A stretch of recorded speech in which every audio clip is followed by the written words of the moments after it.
Did you read the story today? For $2, the crew room. These are Chips, noodles, and Stella Artois. and I wonder if I can't lose weight. And then I shouldn't eat these because advertised on ABC in New Orleans at Kimmel last night. And then, yeah, second at the front desk. And I grabbed the bag. And here's some more nutritions. Eileen, as a flight attendant, you live in a world of luxury. I do. But again, I sometimes, get something overnights, like in Pittsburgh. I go down to the Strip and like some seafood at some Italian restaurant. I don't know. Anyway, so. Oh, hi, Elaine. Hi there.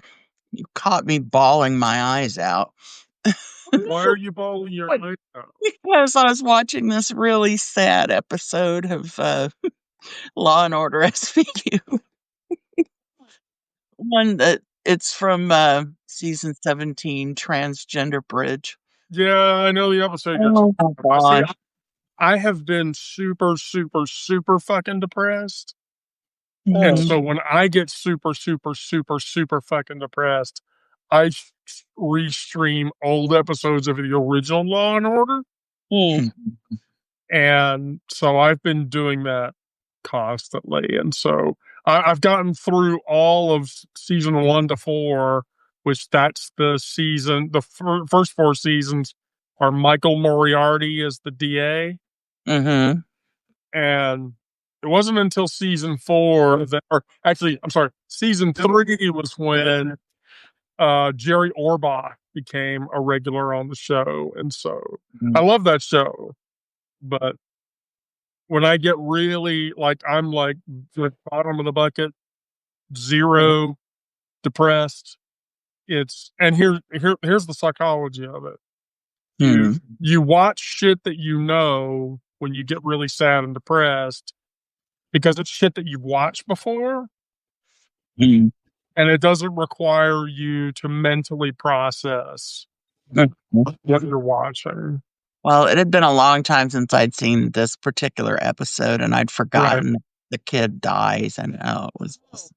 You know that Mariska Hargitay, like back when I was a heterosexual person, Mariska Hargitay was he was in my top 5 list, but probably because I wanted to be Mariska Hargitay more than I just wanted to be with her. Wait, who put in one of the signal chats they wanted to be Molly Ringwald or something? I did. Yeah. There's many channels and Substack notes and oh my God, my glasses are fogging up. All my hot air and this humidity. St. Louis is 81% humidity.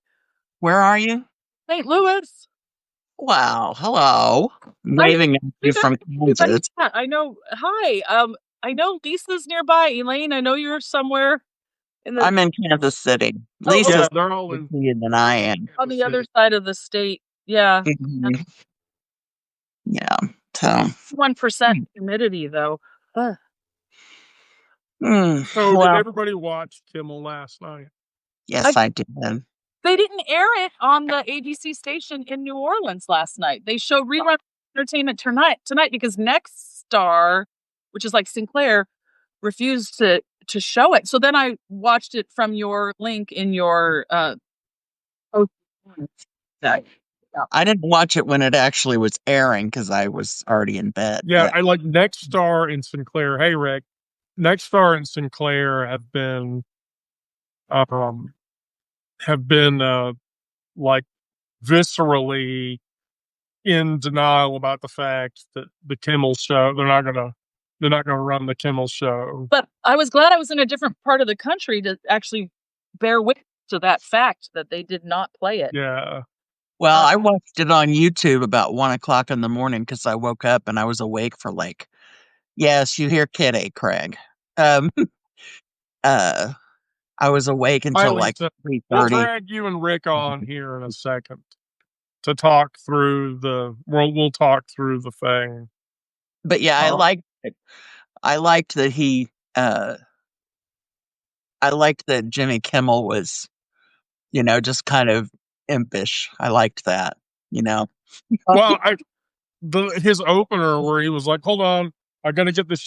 Disney asked me to read this, and he opened it up and said, "To reconnect your Disney Plus and Hulu Plus account, follow the link on your device or TV." He said, Uh-huh. and I started laughing, and I needed it because I was in a really bad place Mhm. earlier today. Really, really fucking bad place earlier today, and so, Astrid's getting a new pussy. who's getting a new pussy? Astrid is. Oh. Aw. Look, I Well, don't have one yet. Astrid, can you give me the pussy you're gonna get? you'd have to get it away from her son. And Oh God. I understand he's rather attached to it. That's why That means she's. he's gonna beat up the pussy before I get a hold of it. And I'm not sure if I want damaged pussy. I could Eh, craft the 2 feral pussies I saw when we were in the neighborhood canvas. We met at a park where one of the grade schools will benefit if we pass this bond and override. And as we were getting to our car, like, because they fed us this not Chandler, it was the union for the teachers, and it's the education association, but uh, they treated canvas this tacos. And then when we got back to the car, there were these 2 black cats under the picnic table, and I was like, "Oh no!" And my friend's like, "Oh, they have each other." And the feral. I mean, they were out. That just means the pussy's wild. They were And wild. do you Yeah. really want to have a wild pussy? I would think that you would want to have wild pussy. Astrid, I had dinner with my ex tonight. We went to 54th Street Grill and split an order of nachos. And she was very impressed with your gathering on Saturday night. I think she's wanting to know if you're doing something for solstice. Who, me? No, Astrid. Oh, We were at Astrid's house on Saturday night for the autumn equinox thing. yeah, yeah, yeah. I cooked food for the equinox. Just Uh, near home or whatever, but still. The mother demands that we do that. All right. Well, I just a couple of news bits before I bring the other 2 on. I just wanted to tell you. So, uh, do either of you read Oceana Teppenfart? I saw that she was not going to be on Yeah. Substack. So, as Oceana Teppenfart announced today, she's leaving Substack. Mm, I have it on strict assurance that there are 2 major Substack accounts who have readers over in a 6-digit number marker. And I won't say who it is, but these are people that I have conversations with because of what's coming down the pipe. Rick, I'll tell you when I bring you in. But Oceana is leaving. There are 2 large Substack accounts who are in discussions to leave. it's not Jeff Tiedrick, is it? I'm not going to answer that question. Uh, okay. I have been, There are people I will follow off of Substack, but you know, I, so, I'm already on too many platforms as it is. Christ. look, I agree, which is why I've coded up. I've spent time writing about 12,000 lines of Python to Mhm. hybridize doing Substack on another platform at the same time so that you can cross the 2 of them together, which I'll do for a year or 6 months or whatever, but then that's it. But yeah, there's some changes coming down the Substack pipe. The big one is they're going to start taking more than 10% for paid subscribers. Hmm. Right now, Stripe takes 3% off of all of your subs, and then Substack takes 10%. That percentage is going to increase the amount of money Substack takes, and it could likely be upwards of 20%, Well, which would really dent into people trying to make money or whatever. But anyway, but yeah, so I know that there are active discussions with 15 publications that are considering Ghost and ConvertKit and Beehive and a handful of other solutions. Sweaty Spice, Jeff Anderson, he's already migrated to Ghost. Yeah, I still read his stuff. Yeah, and then the Bugbear Dispatch, she's already migrated to Ghost. So there's I don't know. But anyway, so we're going to talk about Trump being a bully, and I promised Rick and Lisa to have that conversation. So I'm going to drop you both. Oh, Elaine, you're my favorite. I love you so much. I did my hair just for you, Elaine. You fucking well better. Jesus. Bye-bye. No, Astra, don't stuff your face with Taco Bell. That stuff's That one better than the red one. yeah, that stuff's bad for you. All right, so here we go. Let me find Lisa and let me find Rick. There we go. We'll see how this works. I was sure that you would have known that.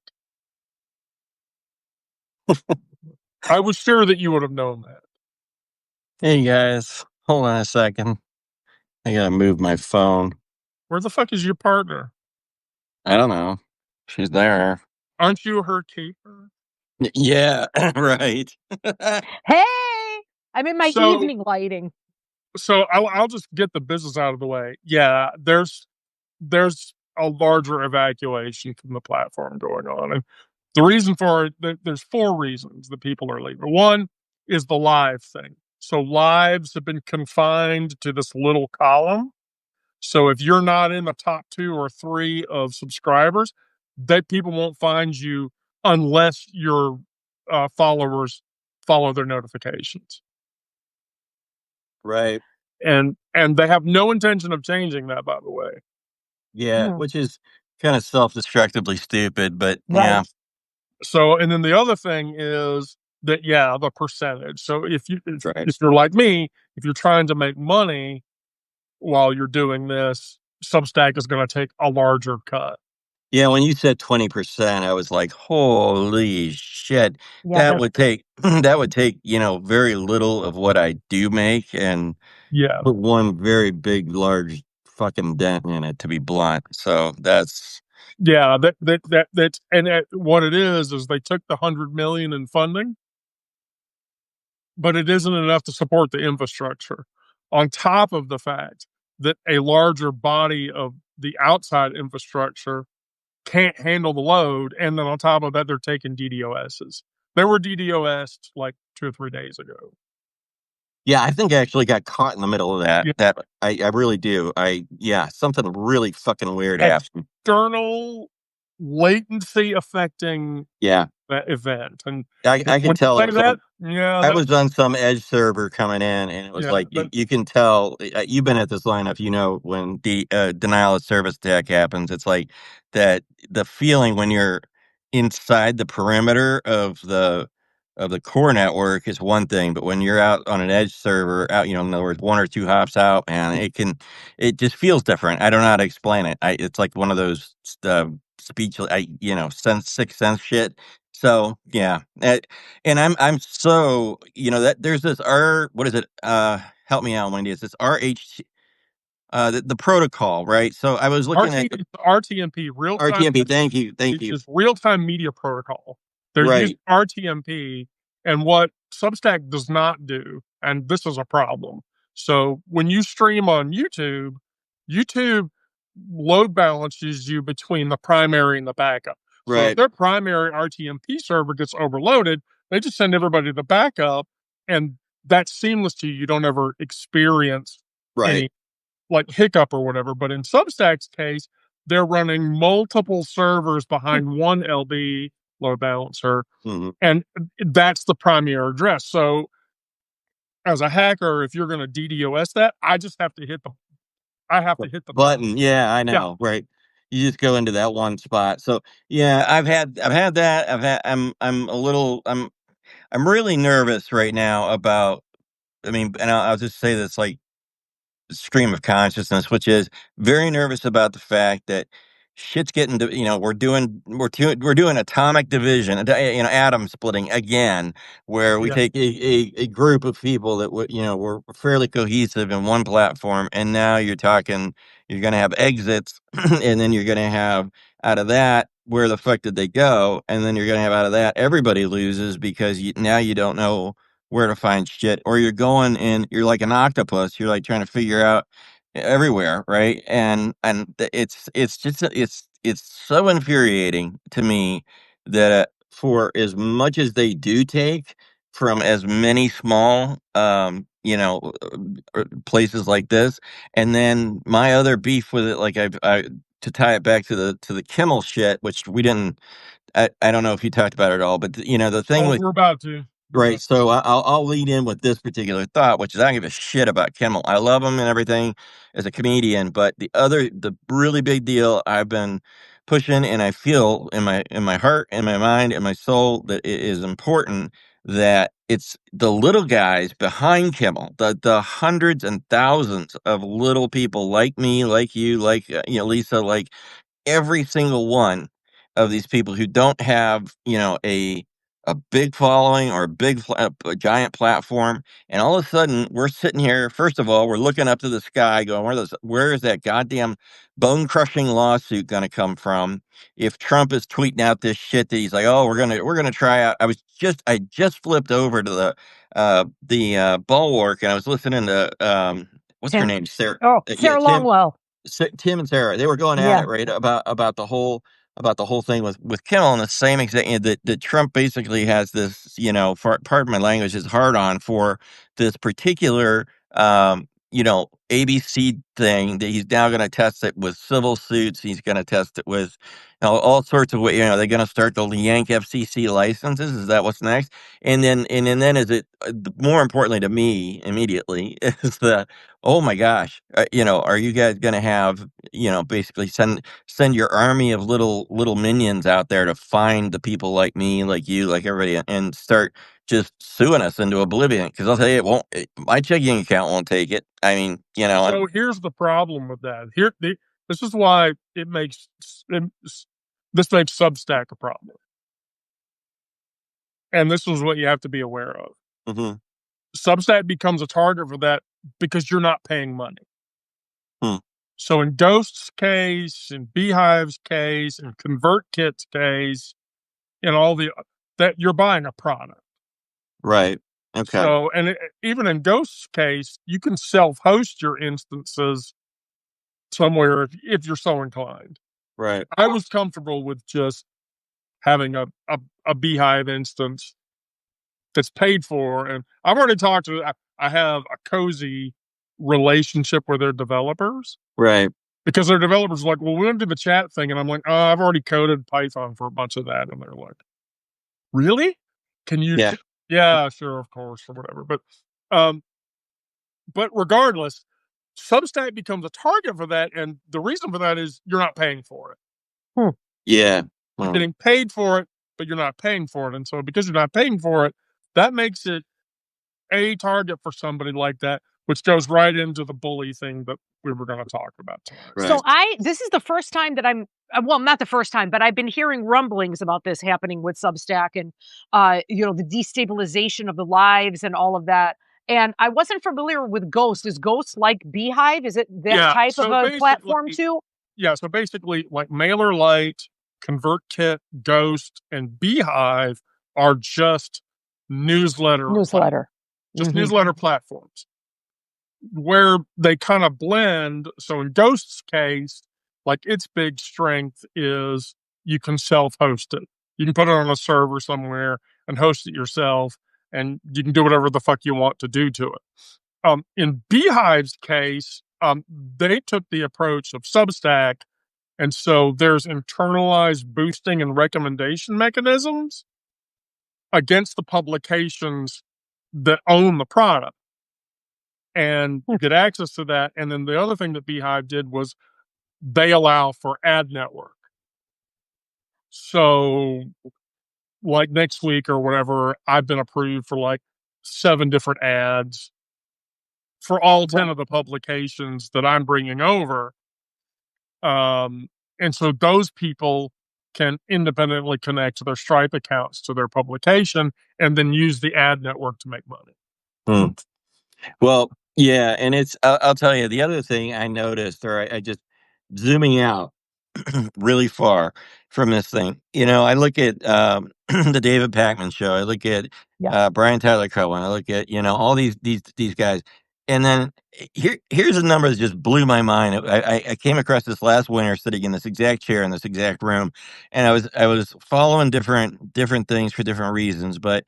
At one point, you guys may or may not know I'm into woodworking as a hobby, right? So I started watching, and holy fucking shit! If you have not, just go onto YouTube and put in type in the search bar, search specialized woodworking, okay, and watch it come up, and then just yank on one of those channels, and you will see these guys have 9, 10, 11 million subscribers. Whoa. Holy shit!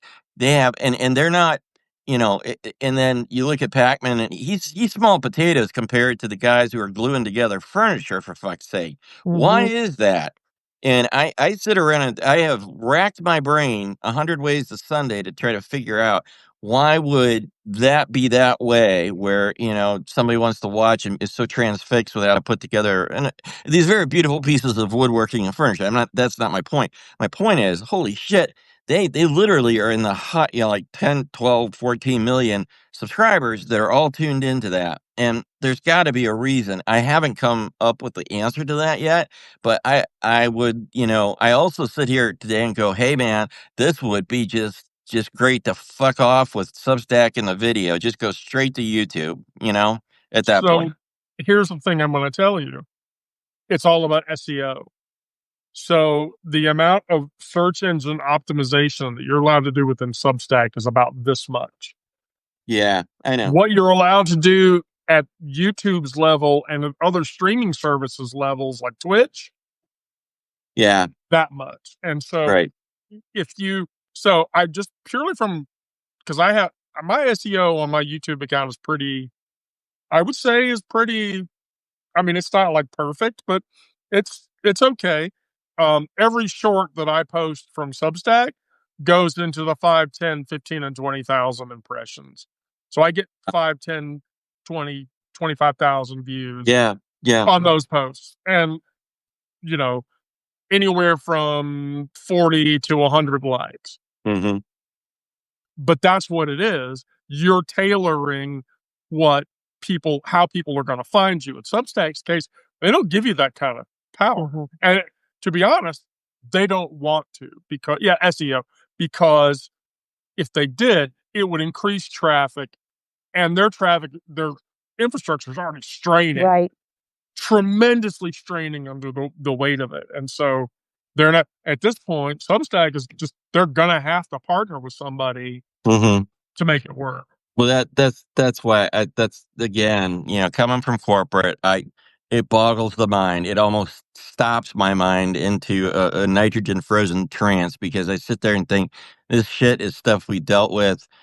Every corporate entity has dealt with it. If you go rent a CEO or a CIO that's dealt with this shit and bring them in for 6 months, they'll work the deals. They'll get it done. And nobody money will take you anywhere you want to go. If you got capital and you want to solve that problem, then you can solve that problem, is my point. Right. So I don't want to sound like a dick, but yeah, I just have so little patience for any of this, we're going to take you up, the little guy, up to 20% or whatever. And then, but we have 100 million in funding, and you're guaranteed a shitty user experience when you use your streaming capabilities on this platform. So anyway, yeah. So that's great. What else do we want to talk about? All right. So Mouth Anus is a bully. Yeah. Okay. Mouth Anus is a bully. So I have an unconfirmed source, actually unconfirmed 2 sources, that Trump's going to sue ABC for $1.6 billion.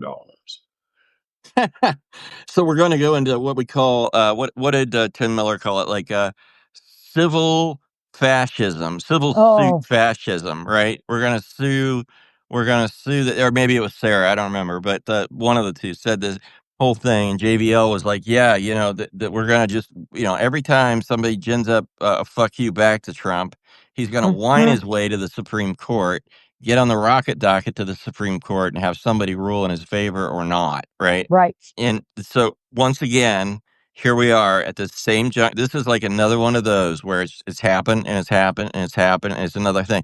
It's because everything in Trump's mind is that he's got this first of all, he's got his personal litigation team in the Department of Justice. Then he has his personal judicial team in the Supreme Court, and he's fucking blocking all these cases that actually have material decisions that affect many, many things by filling up that docket with all this petty shit for the Supreme Court to go rule on. And then, I don't have any confidence. Like, for example, the one thing that should just be lit on fire and thrown back out of the Supreme Court is the whole tariff situation. The basis of the law, all of that stuff is horse shit from the word go. And any justification that the Roberts Court gives it, where they say, "Oh yeah, yeah, yeah, this makes sense. This would be irreparable harm to the United States if we did, if we change course, and so we're gonna let Trump play games with this bullshit." That is absolutely horse manure, man. It is of the highest order because it's Roberts capitulating to Trump once again, and it's gonna be the split, right? Whatever the 7 blah split that it normally is between conservatives and liberals. And that one, it's kind of like, wow, this is how you do fascism with your own. You have a judicial system that rules in your favor. You've got a Congress that doesn't do shit. And then in the middle, you got a DOJ and an FBI that are, your lapdogs, basically. So Well, from the FBI perspective, I'm worried about that because as a trans woman, yes, I'm waiting to be branded as a terrorist. yes, or yes, yes, yes, Or yes. or worse. Right. But but that's what this turns into. I mean, essentially what it boils down to is we're talking about a First Amendment issue. Yeah, The freedom absolutely. of the press is a First Amendment issue. Oh yeah. Speech is a First Amendment issue. Donald Trump pushing the Department of Justice to enforce and prosecute people who are guilty of hate speech.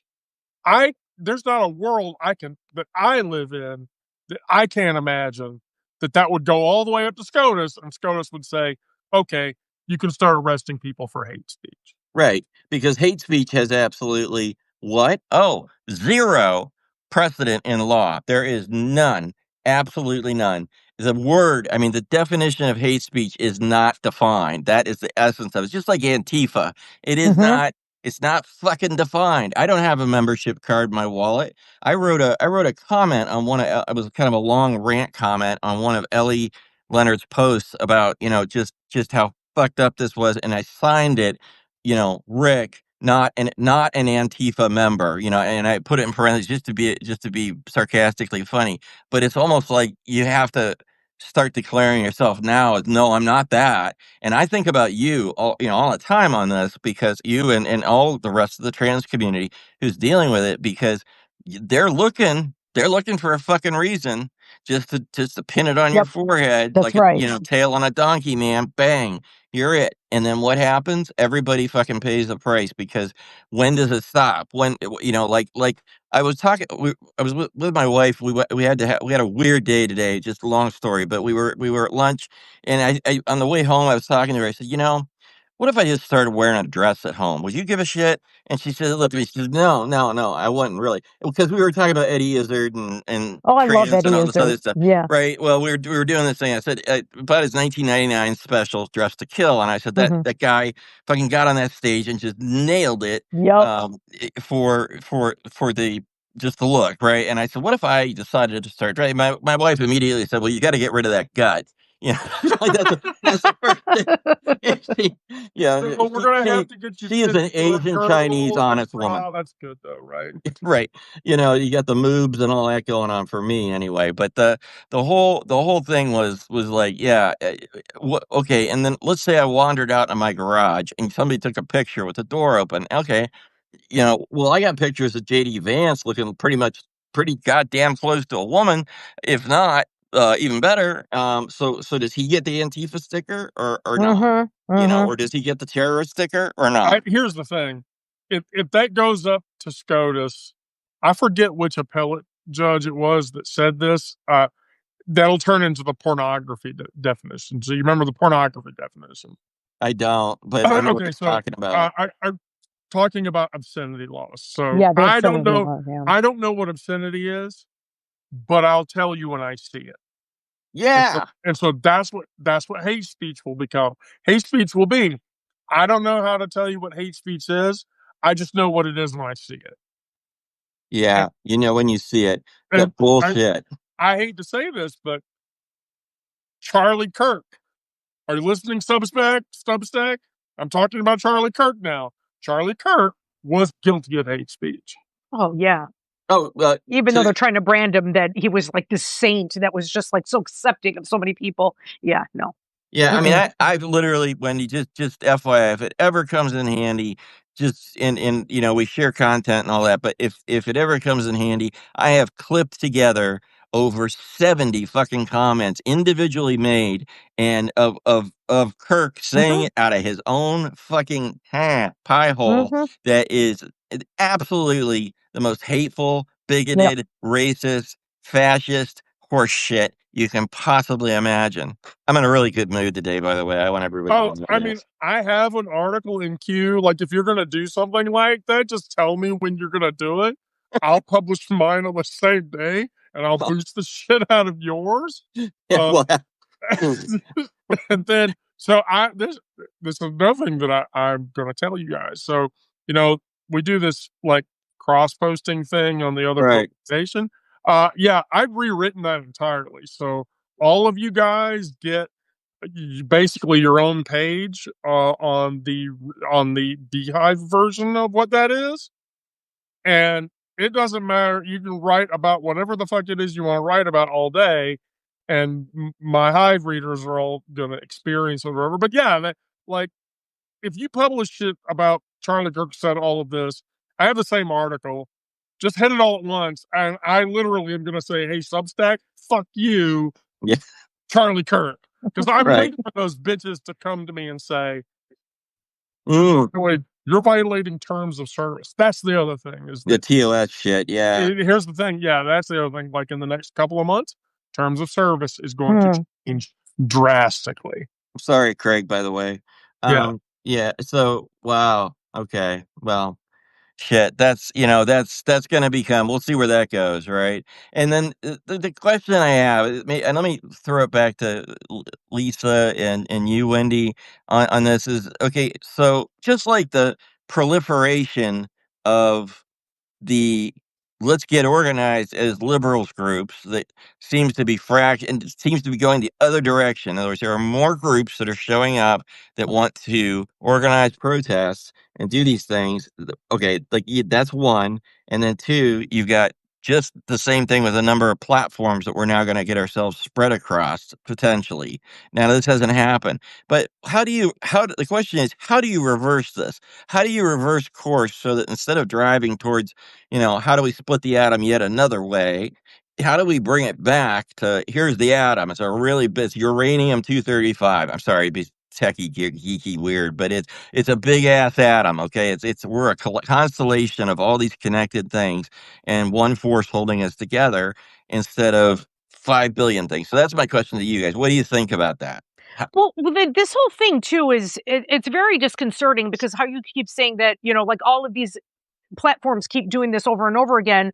Once there is a boom where all of these content creators are getting together and then they start pulling this bullshit and then people start to scatter.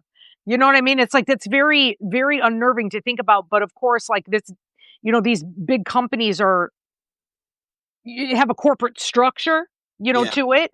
So, it actually, Keyboard, Wendy. Watch out. oh, the keyboard. Sorry. Oh no, that's okay. Yeah, you know what I'm saying? Like that's just that really sucks because that is true because right now like we're really gaining steam here and what a coincidence. And Right. that's why I And- kept saying at some point, if there is going to have to be some sort of an independent server or an independent, like something that is not from a big conglomerate or big company that owns it, in order to be able to do something. And I'm probably thinking way ahead. Like, I don't even know when something like this could even be possible. I follow you.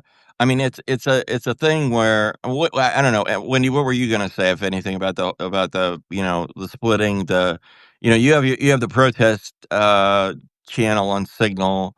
You've got that to kind of herd the cats, so to speak. So here's the thing: organizing a community.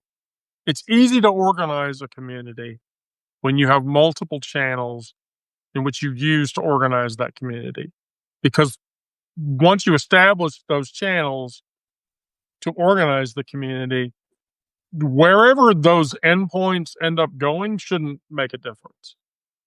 Well, what about okay, I followed you up to the point where the I mean, this is shit. Like, if you've ever read Manker Olson, it's the same idea as in collective unionizing and labor, right? You get too many, you get the more people that you have. It was the Manker's paradox, which is the larger your group, the inevitability of it. And you study this in the 60s through the 80s. The inevitability is that you will always end up with the less likelihood of achieving a goal, right? So if you have a group of 10 people, much higher chance of achieving goal. 100,000 people, much lower. The only way around it is to create a cellular structure, kind of like what you're talking about, where you've got, hey, I've got these 10 people over here all aligned in this interest. I got 10 people here, but the groups stay small and cellular in nature, right? And then they grow.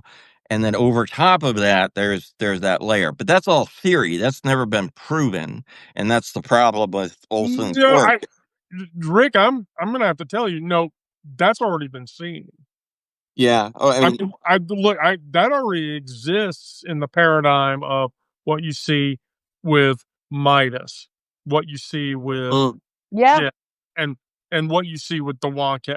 In Midas's case, they actually have broadened that out at a network. So the Yeah, they Midas have a network. Yeah, Yes. so that network is entirely like this platform, that platform, that Yes. platform, that platform, that platform, that platform. They do. And then, much in the same way that I am trying to do, unify that platform into one endpoint, whatever that endpoint is. Okay. And then here's the thing: homogenize it so that it doesn't matter where the endpoint is. Yeah, I get You're it. still reporting the same data To the same unilaterally, people. Yeah. across. So, like, I'll tell you right out of the gate, when I move my long form content, I'm going to take all the paid features off of my Substack, and all 5,000 of my subs are going to go free, and all of that content is going to be open and free. Right. And then all of the paid content that I had will go into my long form destination, and then people who want to support the publication can support the publication from that point. Yeah, And I'm assured that where my content lives is in a space that will not be, because that's the issue I have with Substack. Substack and the contagion of where Substack contagions that data is inside the US. yeah, that's true. Right. That's a subpoena away, and then they Yeah. can hold, That's the all of my content. those are the things that I'm worried about, or I've been thinking about seriously. Yeah. So I've Because already been assured that my Hive content is living on a non-US space. Okay. And so I I'm okay with that. I mean, for the same reason that anybody signs up for a Proton account, because all of Proton shit is stored in Switzerland. Guess Right. what? If the government wants my emails, they're going to have to get a subpoena from Switzerland. You know how that's Good going to luck. work? Good luck with Which that. one's going to go fuck off? Yeah, that'll be in the next ice age, so it So won't happen. and so, like Sarah, Discord, that's not even secure either. Discord's not secure. Oh Slack's God, yeah. Every time I put Discord on my Mac, I get a goddamn virus, so I don't even touch it. So yeah, I get it. I get what you're saying. It makes sense. I'm struggling with the network unification theory, and I'll be really let me be blunt back about something you said, and I please want one thing. We're talking about it. We're not talking about me versus you. It's not. This is about an independent idea in the middle of us, right?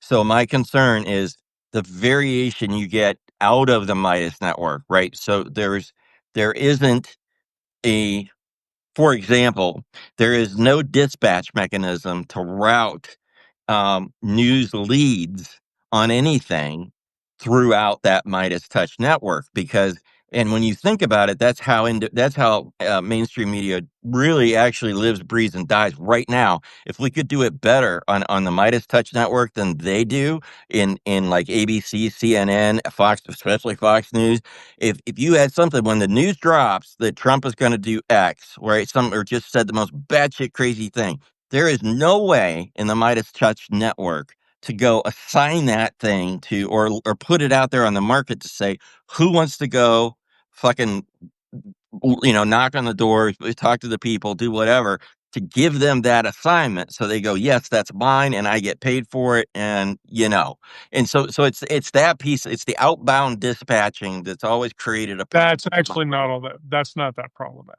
Okay, well, I see It it as really is. problematic. Here's why. Here's the thing. Here's why you can't do that in Substack. You can't do that in Substack because there's not an external API. Virtually every other source, Blue Sky, Twitter, Threads, Instagram, Meta. But I'm going down the road of not.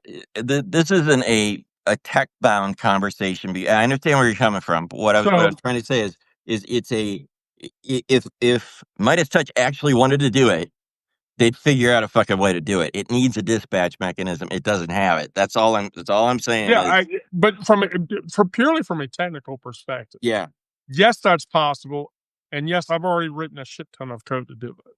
Because that's the thing that I was worried about was if I go to another platform, how am I going to replicate all of my content across all of the platforms to inform all of the people who follow me on those platforms that this is happening?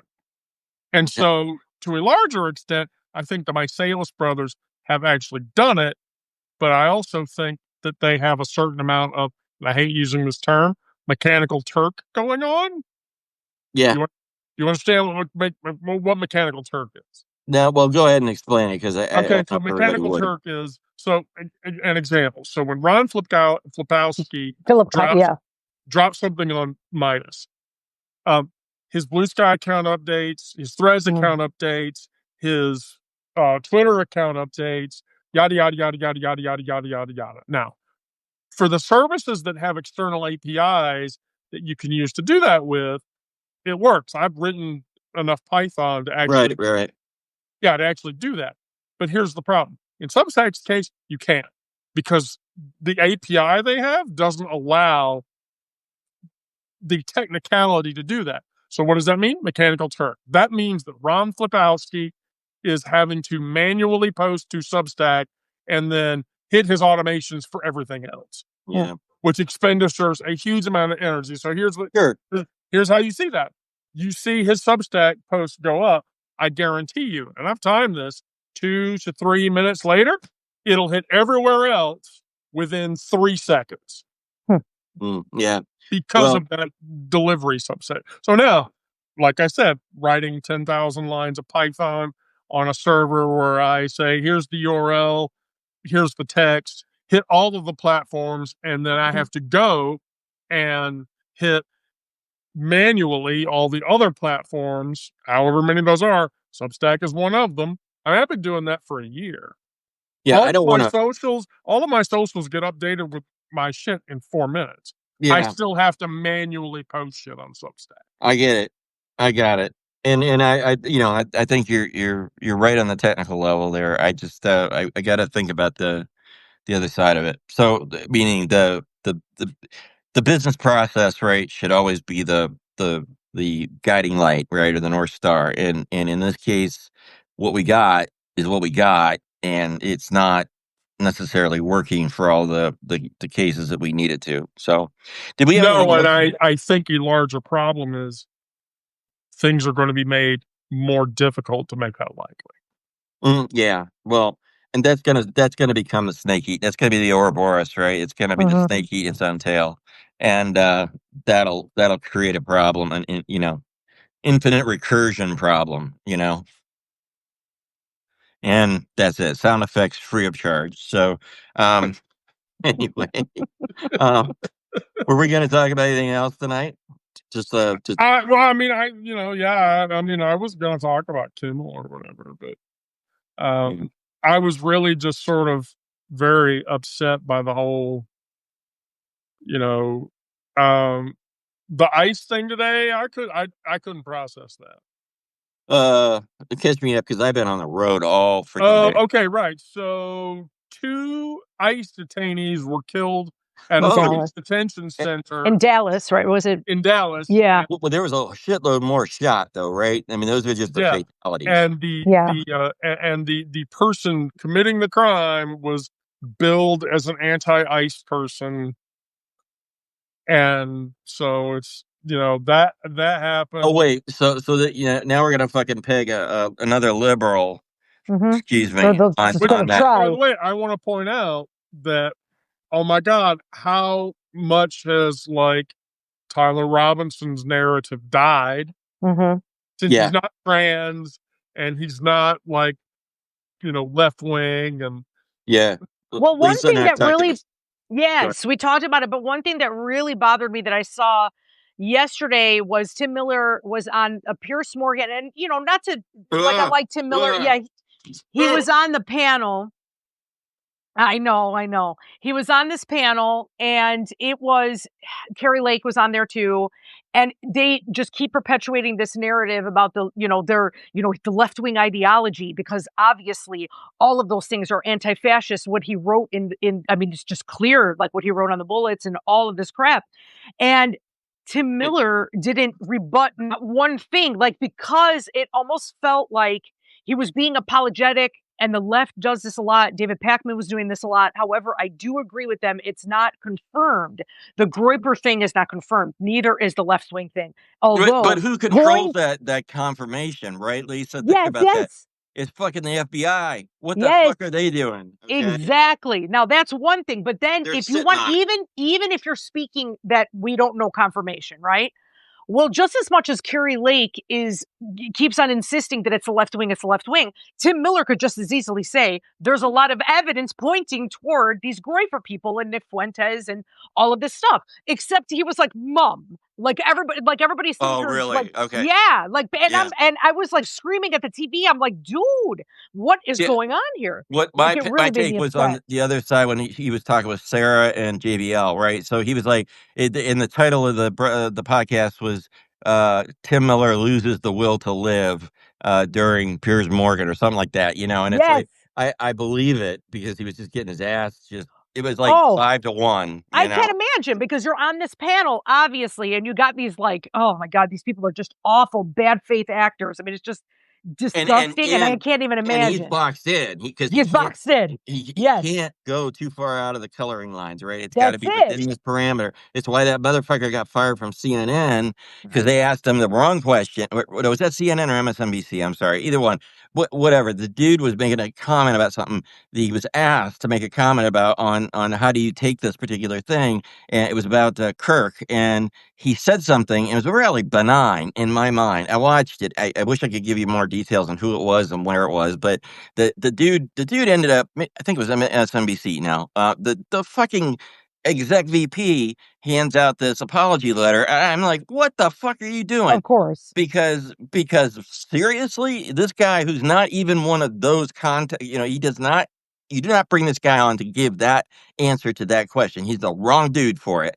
And yet you're asking him the question on live TV to do something. So he says something and pulls it out of his ass and then gets fired for it. And I'm like, wow, that is, if you ever thought MSNBC was on our side as the liberals, that's corporate owned media.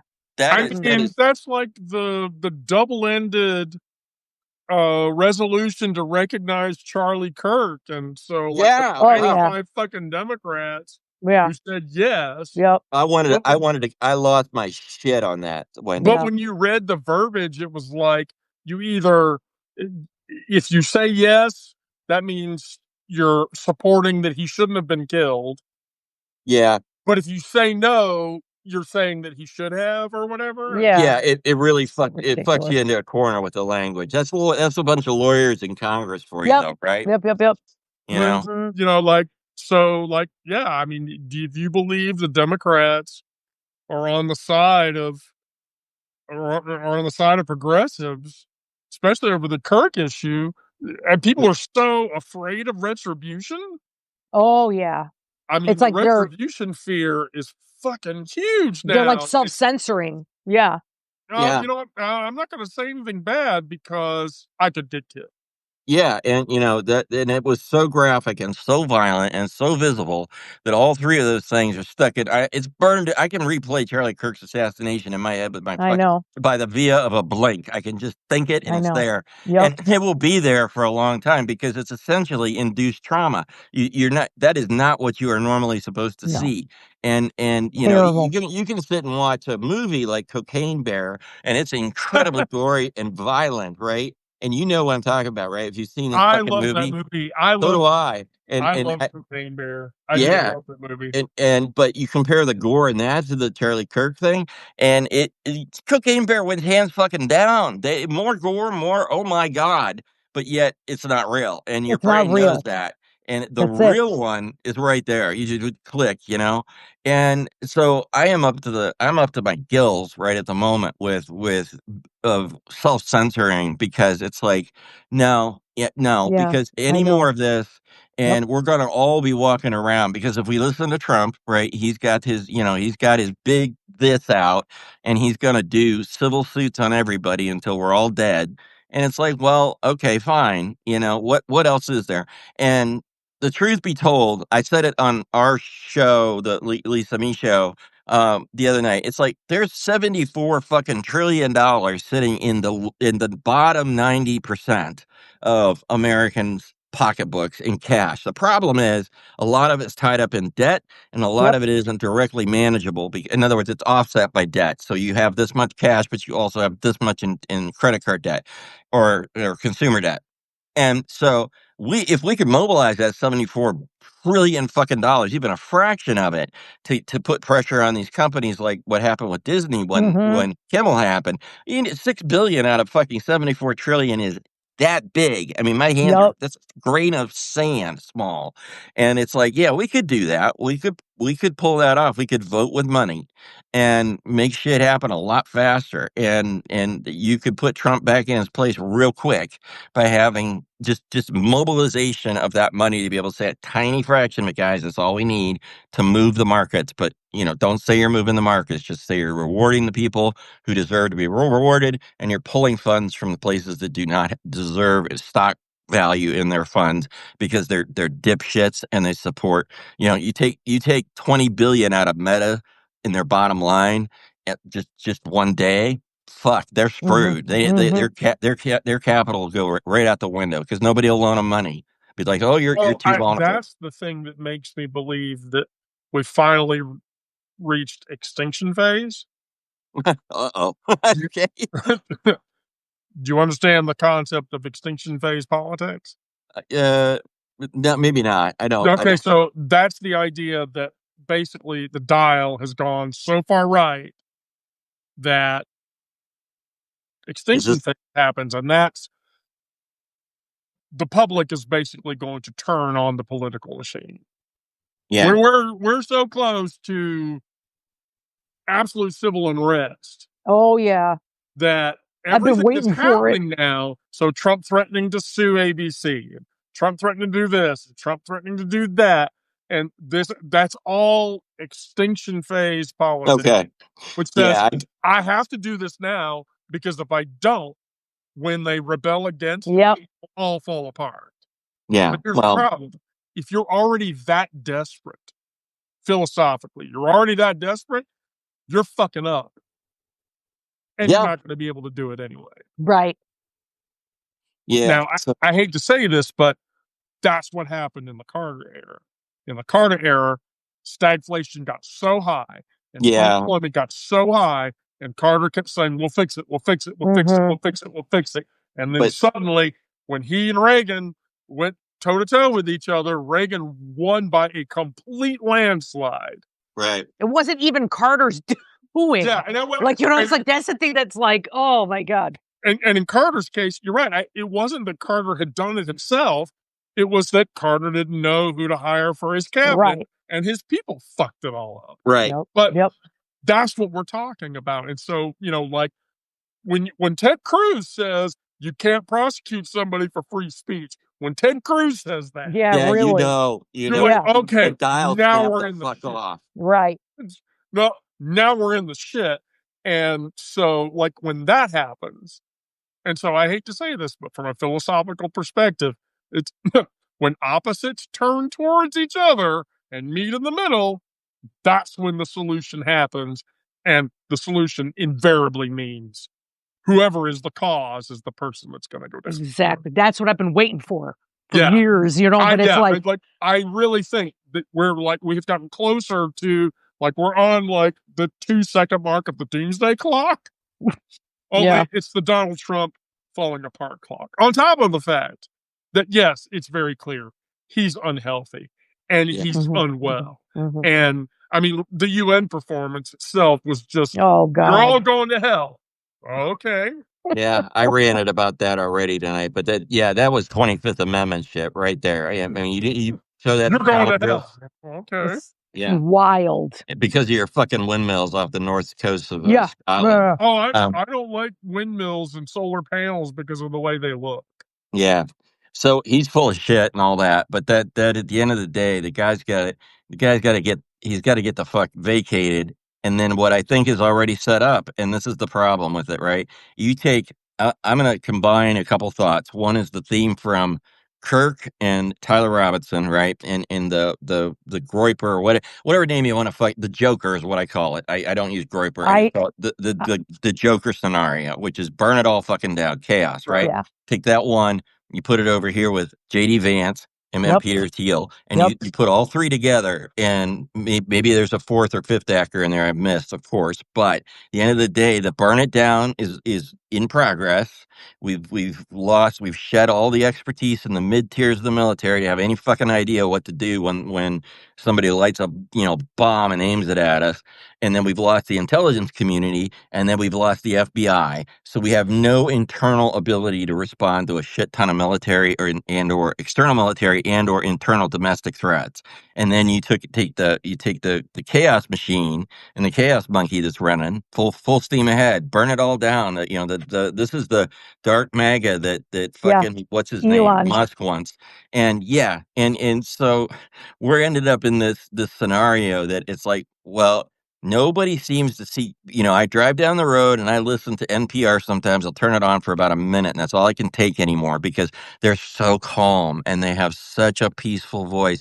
We're talking about somebody's fucking book that I could give a shit about. And it's like, do you realize it's on fire? Yeah. You just don't know it yet because the houses 231 down are burning, but yours isn't burning, and you'd never go outside and you never look around. That's what it feels like right now, honestly. And then when it does start burning, when people finally realize it, oh man, when it finally touches the people that are not paying attention. And it's like we're pissing in the wind the wrong way. I don't know how else to describe it, because it's like people do not listen until, oh shit, I don't have a job. I had a friend, honest to God, this week, it was last week, I was at a doctor appointment with my wife, and I was sitting there, and all of a sudden I get this text, 3 words, I am fired. And I'm like, fuck, this guy's been at this job for 10, 15 years, and just out of the blue, man, bang, they just shot him right there, and proverbially, and they, and I asked why, and it's like, no reason given, just, goodbye, and no money, no nothing. Wow. It's all part of the plan. It is part of the plan. It's all part of the plan. I called him right about 3 seconds after I got that message. I said, "What the fuck?" And he was just as dumbfounded by it as anybody would be. And I don't want to. I do not have his permission to divulge stuff, so I'm not going to. But you get the gist. It's like this is happening, and now he's I know for a fact in the job search rebound, I mean, you have to go through that initial shock and depression. But Yeah. he's got about a month worth of life in him before, shit really, really turns ugly. And he's, scrambling. He wants to find something, anything. And Yeah. what's happening is dial tone all the way. It's shit going in, nothing coming out. And you've lived that. You've lived it, Wendy. I know you have. I've You know? literally been out of the game since March. Yeah. And literally, and by the way, that's a really beautiful story. But basically, like, I couldn't get an interview for anything. Get this, I've interviewed 4 times with AI bots Yeah. on I on the believe it. phone, by the way, on the phone, by the Wow. way. That's incredible. Yeah, You AI know? bots. Um, so, like, I was at death throes, and so when it finally came down to it, the most recent interview I had, it was like, it was a real girl, and I talked to her, and she was like, so she, like, we got through the interview. She's like, "Yeah, I want to interview for a couple of our roles or whatever." I was like, "Okay." And she asked me, she's like, "By the way, I have a question." I said, "Okay." So she says, "I noticed that your email address is Colonel Girl at whatever, whatever." I said, "Yes." And she said, "And I noticed that your chosen name is Wen." And I said, "Yes." And she said, and here's what was funny. Like, I didn't wear my hair that day. I didn't do my makeup. I didn't shave for like 3 days because I'm deathly afraid to do an interview with um, somebody that could hire me and see me as a trans person and say, "Fuck you." We don't, Right. because that had happened. I mean, the minute I identify as a trans person, that happened 4 months ago, where I did an interview and I was like, "Oh, I'm trans." And they were like, "Okay, bye," click. Yeah. Yeah. And so, like, I was like, "Yes." And so she said, "Is your name Wendy?" And I said, "Yes, yes, it is." How did you know?" And she said, "Well, because you were wearing the shirt that said, 'Keep calm and let Wendy handle it.' And when you stood up in the interview, I saw it and I went, okay, well, yes, I'm a trans person. Full transparency. I understand if that's not cool or whatever." And she literally looked at me and she says, "Wendy, so am I." And so then she says, I'm like, Wow. I'm like, "Oh, fuck." And she says, "Okay, well, here's what I want you to do." And I said, "What?" And she said, "I know how hard it's been for you in America." And that's when she told me that the company's based in Canada. Mm. And she said, "Here's what I'm going to do. I'm going to set you up for 6 interviews. I want you to interview for these 2 that are in your space, but then I want you to interview for these other 4. Now, I'm just going to tell you, these other 4 pay like 85, 92. They're out of your price range, but I would want you to take them anyway." And Yeah. I literally looked at her and I was like, why would you do this?" And she says, "Because you guys in America are getting treated like shit." And Mm. I'm thinking, well, so here's what happened. Like, I interviewed for all 6 of the roles, and the one that I wanted, which was the security, info Mm. security role or whatever that I wanted, like, I interviewed with the person who'd be my counterpart, and I got halfway through that interview, and she said, "By the way, I was told that I'm not going to call you Win. I'm going to call you Wendy." And I said, "Oh, why?" And she said, "Oh, because I am too." And I went, Wow. That's a um, "Okay." And she said, "I'm not going to ask you any other technical questions, because for the next half hour, I just want to hear your story. I just want to hear you tell stories." And I went, "Oh, okay," or whatever. And so then, yeah, but I mean, here was the thing, but they offered me slightly below market. I took it anyway. Here's mhm. the deal: 90 days into my employment, they will make the Canadian version of the H-1B happen, and they'll move me to Canada Wow. without even batting an eye. That's pretty amazing. So that's Yeah. yeah. So, but that's the thing. That's what's happening now. Is Yes, things have gotten so bad that somebody that gets fired now, somebody that loses their job now, they're only going to have 1, 2, maybe 3 months to hold their shit together, and then get fucked. Yeah. And then the whole thing where Rick and I have been talking about, or we mentioned it at some point, where there's 2 different people are living in 2 different realities right now. Mhm. But there is only one set of real facts. There's only the truth. Right. So right now, I was just watching a clip right before we went on earlier with Trump sitting here waxing poetic about how he fixed inflation and grocery prices are coming down and all this stuff, like literally believing this. Yeah, it's incredible to me. And I'm like, I cannot believe that his supporters, because they haven't really been touched yet. I mean, Yeah. things are more expensive, but people are still able to, live their lives. And I mean, I just don't understand this cognitive dissonance, like how they can even possibly believe. And it is absolutely, you're absolutely right. And I look at it now and I'm like, it's the economic pain. I mean, Yeah. Wendy, you felt it. I felt it. I know Lisa, and I was reading Ellie Leonard's take. She did a beautiful article if you Yes. check it out. I And saw it's that about one. what life is like, right? And she talked about credit cards and how, Yep. to get from Wednesday to Friday now is an exercise and, necessity of this credit card. And because, I'm sorry, Wednesday before payday to Friday of payday is an absolute necessity to use it because shit, things are getting tighter and tighter and tighter. And I go to the grocery store for our family and I look at the prices on everything every Yep. week that I buy, and they're going the fuck up. It's Chicken, for nuts. fuck's sake, goes up, is off the roof. It was cheaper for me to go buy a fucking thing of fried chicken today for $9.99 than it was to get 3 chicken breasts for $12. And these aren't like, I don't know what you call them.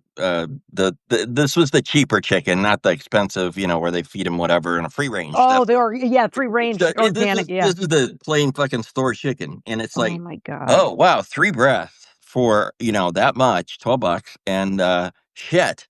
I guess we're having fried chicken tonight. Oh, I went to the grocery store fucking a week and a half, 2 weeks ago to cook chili. And when I The cook chili, meats. I'm like, I mean, I want it to be a little greasy, so I buy ground chuck, right? And Right. you expect ground chuck to be cheaper, right? 3 pounds of ground chuck ground beef, Publix brand, $38. Holy Wow. crap. It's crazy. $38. So I don't know, but bringing it back, I don't know who is not feeling the pinch Exactly. right now. I Farmer. know people in the West Coast. Farmers. Oh, I know farmers in the Midwest. There are a couple of farmers that I talk to who are readers, and I've had a farmer tell me, "Look, I literally am about to fall. That my farm's going to fall completely apart because I can't. Like, I relied on European export, and I relied on Chinese export, and I relied on this and even none of them are buying, USAID. and I can't sell it, so I'm going to get fucked." Yeah. Even the And subsidies people got from USAID, now that they ended up killing that because they provided a lot of that food. yeah. And that has been going on, by the way. Just as a funny side note, my dad was in his day a while, many, many, many, many moons ago. He was a high school principal for a period of time, and at the end of the school year, every fucking summer for about 5 summers in a row, he would come home on the last day of school. And he'd open up the trunk of this, gigantic Delta 88 Oldsmobile, fucking I huge thing. remember. Remember that it didn't have a miles per gallon. It was gallons per mile. I mean, it was like flip. Right?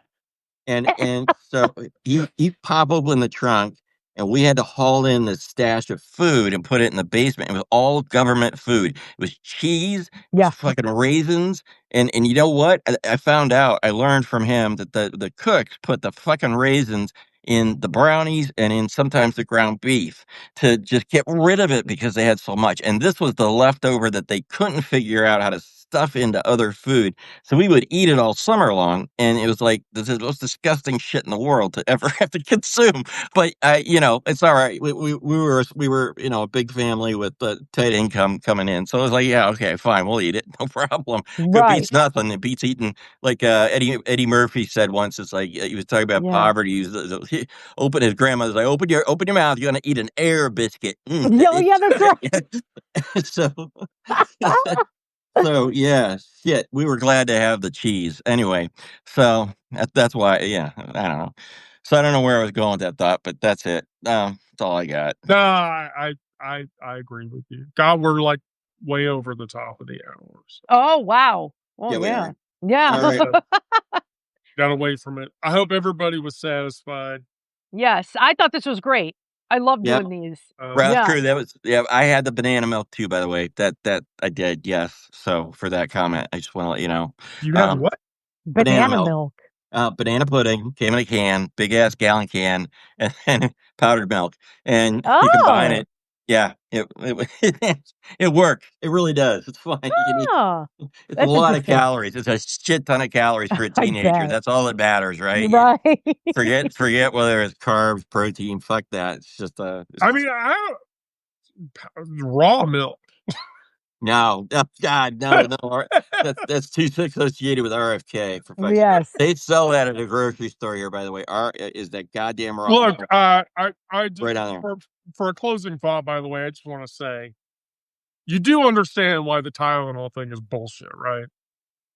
I don't. I've seen it go This is so by, Wendy. dangerous. I mean, you have to Like, give it. here's why it's bullshit. Okay, autism was identified in 1911. Tylenol hit the shelves in 1955. Yeah. Well, that's one. There you go. And this is That so dangerous too. Like, where he was sitting here talking about, like, don't take Tylenol. Like, he was screaming at the pregnant ladies.